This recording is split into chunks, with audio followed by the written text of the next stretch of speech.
नमस्कार साथियों, infusion notes के ऑनलाइन प्लेटफॉर्म पे एक बार फिर से आपका स्वागत है। डेली के करंट अफेयर के सेशन में आज अपन 9 से लेकर 11 फरवरी 2025 तक का जो भी मोस्ट इंपोर्टेंट करंट अफेयर है उसको डिटेल एनालिसिस और स्टैटिक्स जीके के साथ कवर करने वाले हैं।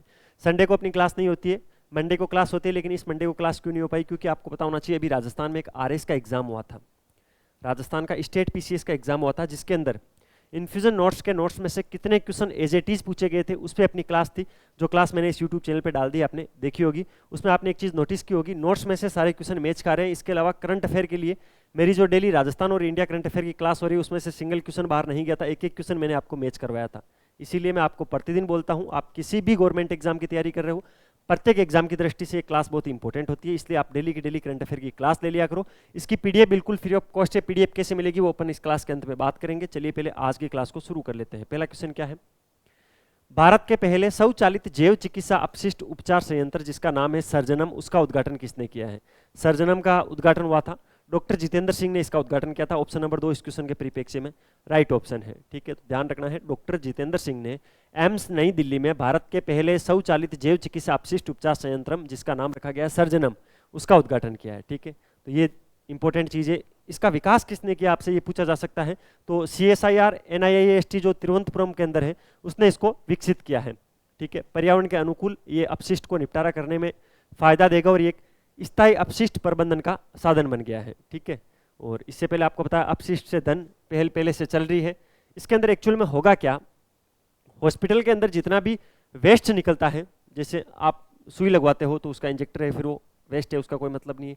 मास्क आपने लगाया, हाथ में पहनने वाले ग्लव्स हो गए, जितने भी ये उपचार के अंदर काम आने वाली चीजें हैं जो बाद में अपशिष्ट के रूप में अपने को मिलती हैं, उस अपशिष्ट को निपटने के लिए, उस अपशिष्ट से पर्यावरण को हानि नहीं पहुंचे, उसके लिए इसका उद्घाटन हुआ है। इस संयंत्र का उद्घाटन हुआ जिसका नाम है सर्जनम। ये चीज़ आपको ध्यान रखनी है, एग्जाम में आपसे पूछी जा सकती है। देखो करंट अफेयर के अंदर प्रत्येक चीज़ जो मैं आपको यहाँ पर बताता हूँ उसका अर्थ आपको स्पष्ट समझ में आना चाहिए, तभी इसका मतलब है, अदरवाइज नहीं है। अगले क्वेश्चन पे, डोनाल्ड ट्रंप ने किस दिन को अमेरिका की खाड़ी दिवस घोषित किया? अभी आपको पता होना चाहिए, गल्फ ऑफ मैक्सिको, मैक्सिको की खाड़ी का नाम परिवर्तन किया था। कब किया था? 20 जनवरी की मेरी करंट अफेयर की क्लास उठा के आप देखना।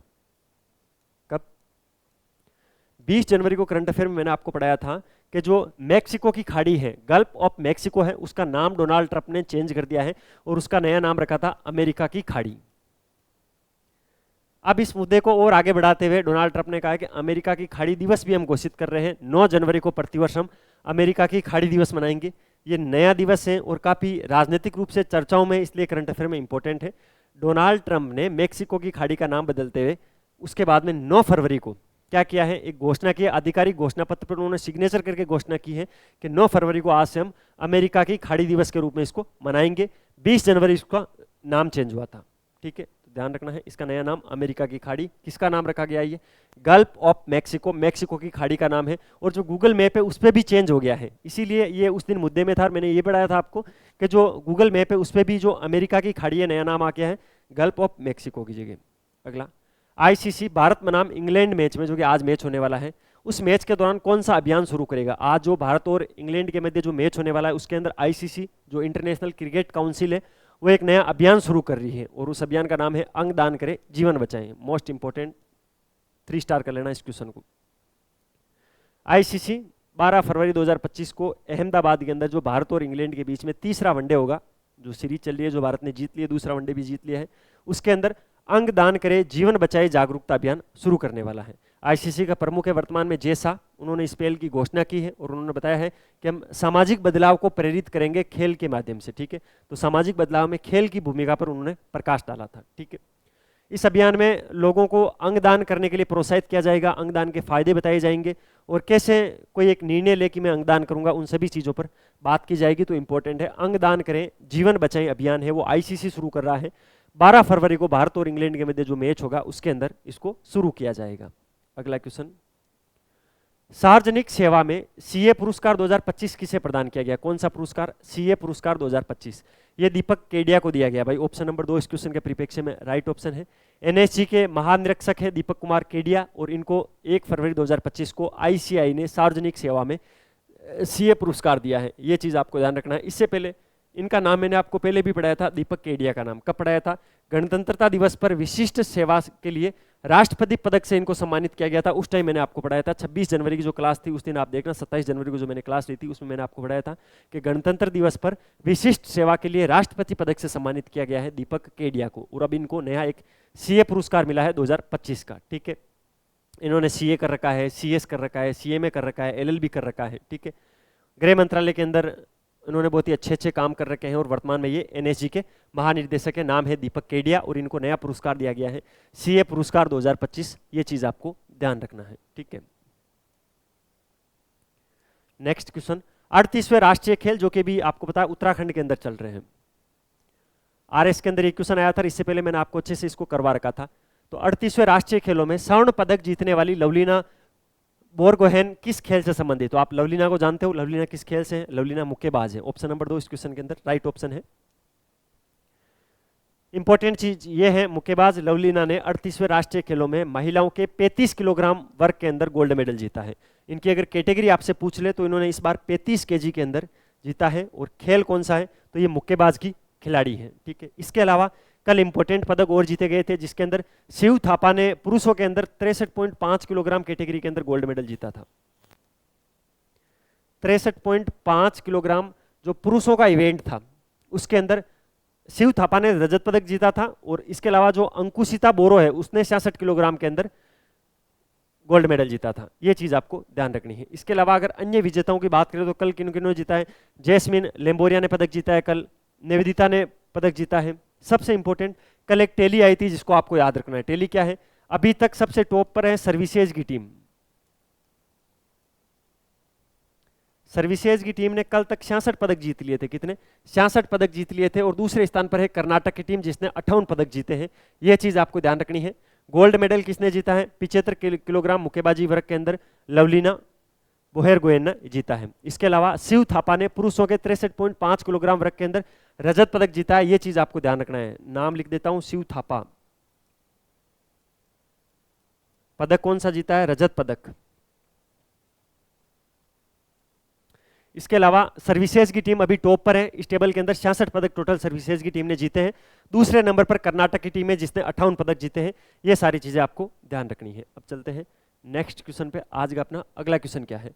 मणिपुर के मुख्यमंत्री बीरेन सिंह ने किस परिस्थिति में इस्तीफा दे दिया है? भाई इस्तीफा दे दिया है, किस राज्य के मुख्यमंत्री ने दिया है? सबसे इंपॉर्टेंट है मणिपुर के।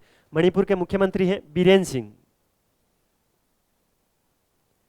इन्होंने इस्तीफा दिया, लेकिन ऐसी क्या परिस्थितियां बन गई जिसके चलते इनको इस्तीफा देना पड़ा? तो इन्होंने अविश्वास प्रस्ताव से पहले ही इस्तीफा दे दिया है।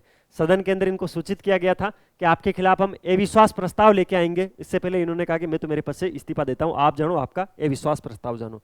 ध्यान रखना है। तो विधानसभा में अविश्वास प्रस्ताव से पहले एन बीरेन सिंह ने मणिपुर के मुख्यमंत्री पद से इस्तीफा दे दिया है। ठीक है, इंफाल के अंदर राज्यपाल है वर्तमान के अंदर कौन? अजय कुमार भल्ला।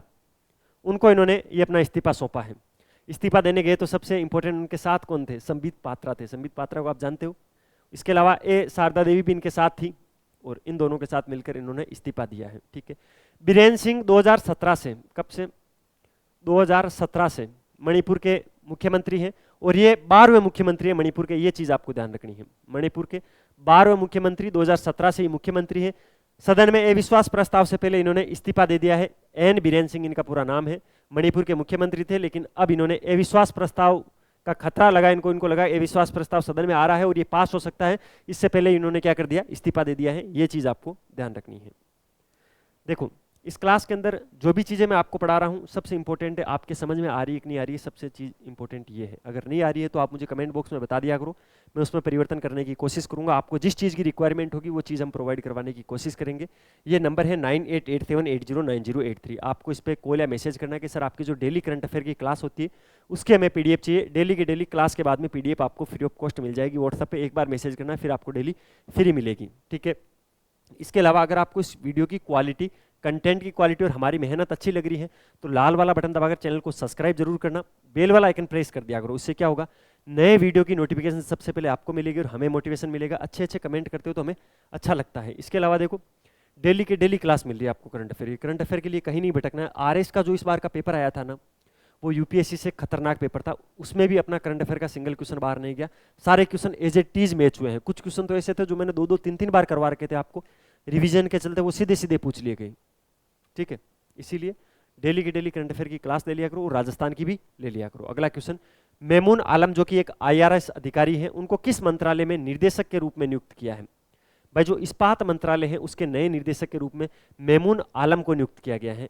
इंपॉर्टेंट है, ध्यान रखना है। 2007 के IRS अधिकारी है मेमून आलम, उनको केंद्रीय स्टैपिक योजना के अंतर्गत इस्पात मंत्रालय के निर्देशक के रूप में नियुक्त किया गया है। राजस्व विभाग ने इनको नियुक्ति दी है और वो अगले 5 वर्ष तक या अगले आदेश तक, कब, या तो 5 वर्षों तक या अगले आदेश तक ये इस पद पर रहेंगे। ठीक है, नीति निर्माण के लिए इनको माहिर समझा जाता है और इस्पात क्षेत्र के अंदर रणनीति बनाने का काम इनको दिया है। मेमून आलम इनका नाम है और ये नए क्या बने हैं, ये चीज आपको ध्यान रखनी है। इस्पात मंत्रालय के निर्देशक के रूप में अब इनको नियुक्त किया गया है। अब चलते हैं नेक्स्ट क्वेश्चन पे।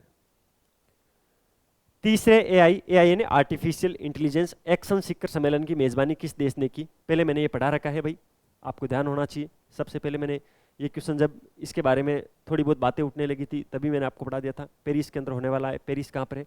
फ्रांस की राजधानी है पेरिस, और यहाँ पर ये हो गया है तीसरा AI एक्शन शिखर सम्मेलन, और इसकी मेजबानी फ्रांस ने की है इस बार। ध्यान रखना है 10 फरवरी को पेरिस के अंदर ये शुरू हुआ है। कब से? 10 फरवरी से, 10 फेब से ये शुरू हो गया है। इसके अंदर एक्चुअल के अंदर भारत की ओर से प्रधानमंत्री मोदी जी ने भाग लिया था और सह अध्यक्ष के रूप में वहां पर प्रस्तुत हुए थे। ये तीसरा AI एक्शन शिखर सम्मेलन है, 10 फरवरी, पेरिस जो कि फ्रांस की राजधानी है वहां पर हुआ है। शासन के अंदर आर्टिफिशियल इंटेलिजेंस को कैसे काम लिया जाए उस पर चर्चा हुई है इंपॉर्टेंट रूप से। यानी जो अलग अलग देश जो सरकारें चलाती है उसके अंदर आर्टिफिशियल इंटेलिजेंस को कैसे शामिल किया जा सकता है, आर्टिफिशियल इंटेलिजेंस के सहयोग पर ध्यान केंद्रित करते हुए ये शिखर सम्मेलन हुआ था। इसके अंदर एक तो अमेरिका के उपराष्ट्रपति JD वेंस थे, ओपन AI के CEO सैम आल्टमैन यहाँ पर आए हुए थे, माइक्रोसॉफ्ट के वर्तमान में जो अध्यक्ष है ब्रैड स्मिथ वो भी थे, गूगल के CEO सुंदर पिचाई भी इसके अंदर शामिल हुए थे। तो टेक के अंदर जो बड़ी बड़ी हस्तियां हैं, समझते हो आप, माइक्रोसॉफ्ट का अध्यक्ष है तो बड़ी हस्ती है, गूगल का CEO गया है, ओपन AI के CEO हैं सैम ऑल्टमैन वहां पर पहुंचे थे, अमेरिका के उपराष्ट्रपति, इन्होंने सबने इसमें भाग लिया था। ठीक है, इसका उद्देश्य यही था आर्थिक विकास और उभरती हुई अर्थव्यवस्थाओं के अंदर AI की भूमिका को कैसे बढ़ाया जा सकता है, वैश्विक स्तर पर AI को बढ़ाने के लिए, और जो वैश्विक विकास हो रहा है उसके अंदर AI का सहयोग कैसे हो सकता है, इन सब पर चर्चा हुई थी इसके अंदर। ये चीज इंपॉर्टेंट। अभी एक केंद्र शासित प्रदेश में विधानसभा के चुनाव हुए थे। वैसे तो देखो 2 ही केंद्र शासित प्रदेश है जहां पर विधानसभाएं हैं, पुडुचेरी और दिल्ली।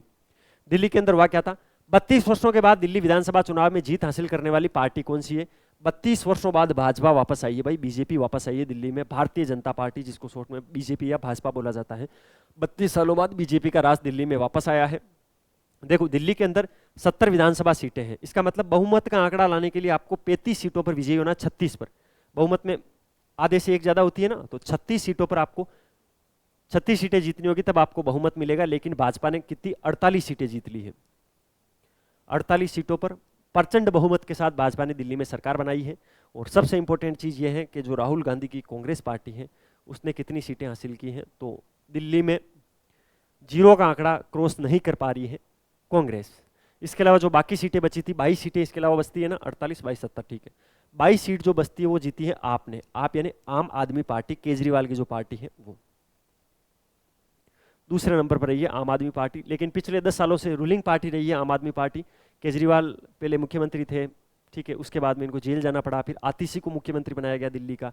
ये सारे घटनाक्रम आपको पता होंगे। इसके अंदर मनोज सिसोदिया चुनाव हार गए हैं, अरविंद केजरीवाल खुद चुनाव हार गए हैं। इसके अलावा आतिशी तो हालांकि चुनाव जीत गई है, और अपने शिक्षक हुआ करते थे अवध ओझा जी, वो भी बुरी तरीके से शिकस्त खा चुके हैं। ठीक है, कोई दिक्कत नहीं, अगले क्वेश्चन पे चलो। ये सारे फैक्ट आपको याद रखने भाई। 70 में से कितनी सीटें, 48 सीटें बीजेपी ने जीती है, 32 सीटें आम आदमी पार्टी ने जीती है, कांग्रेस का इसके अंदर खाता नहीं खुला है, अभी मुख्यमंत्री के नाम पर मोहर नहीं लगी है। ठीक है, ये चीज आप विशेष ध्यान रखना। नेक्स्ट क्वेश्चन क्या है, 2024 में गोल्डन पीकॉक CSR अवार्ड किसने जीता? CSR अवार्ड किसको मिलता है? कोई कंपनी जिसका रेवेन्यू वो ज़्यादा होता है तो फिर वो क्या करती है, जहाँ पर वो स्टेब्लिश है उसके आसपास के समाज के उत्थान के लिए पैसे लगाती है। उस श्रेणी का जो ये CSR अवार्ड है, जिसको गोल्डन पीकॉक CSR अवार्ड बोला जाता है, वो कोल इंडिया ने जीता है, कोल इंडिया प्राइवेट लिमिटेड ने जीता है। ऑप्शन नंबर 2 राइट ऑप्शन है। CIL जिसको बोलते हैं, कोल इंडिया लिमिटेड, उसने मुंबई के अंदर जो अभी 19वें अंतर्राष्ट्रीय CSR सम्मेलन हो रहे थे उसके अंदर गोल्डन पीकॉक CSR अवार्ड जीता है 2024 के लिए। इसके अंदर CIL यानी कोल इंडिया लिमिटेड के चेयरमैन PM प्रसाद और निर्देशक वर्तमान के अंदर विनय रंजन है, इन दोनों को ये पुरस्कार दिया गया था। CIL ने पिछले वित्त वर्ष के अंदर, जो पिछला वित्त वर्ष था उसके अंदर स्वास्थ्य हो गया, स्वच्छता हो गया, शिक्षा हो गया, आजीविका हो गया, इन सब पर ध्यान केंद्रित करते हुए 572 करोड़ रुपए का खर्चा किया था। कितना? 572 करोड़ रुपए का खर्चा किया था। इसके अलावा जो अक्षांशी जिले हैं उनके लिए 850 करोड़ रुपए का ऋण भी दिया था। कितना? 850 करोड़ का तो ऋण दिया था और 572 करोड़ रुपए खर्च किए थे। उसके चलते इनको ये अवार्ड मिला है। और इस अवार्ड का नाम क्या है? इस अवार्ड का नाम है गोल्डन पीकॉक CSR अवार्ड। ये चीज आपको ध्यान रखनी है। ये था भाई 9 से लेकर 11 फरवरी 2025 का करंट अफेयर, जिसको मैंने डिटेल एनालिसिस और स्टैटिक्स जीके के साथ कवर करवाने की कोशिश की। अब आपका फर्ज यही बनता है, मैंने जो तरीका बताया था उस तरीके से सबसे पहले आपको क्या करना है, ये PDF लेनी है।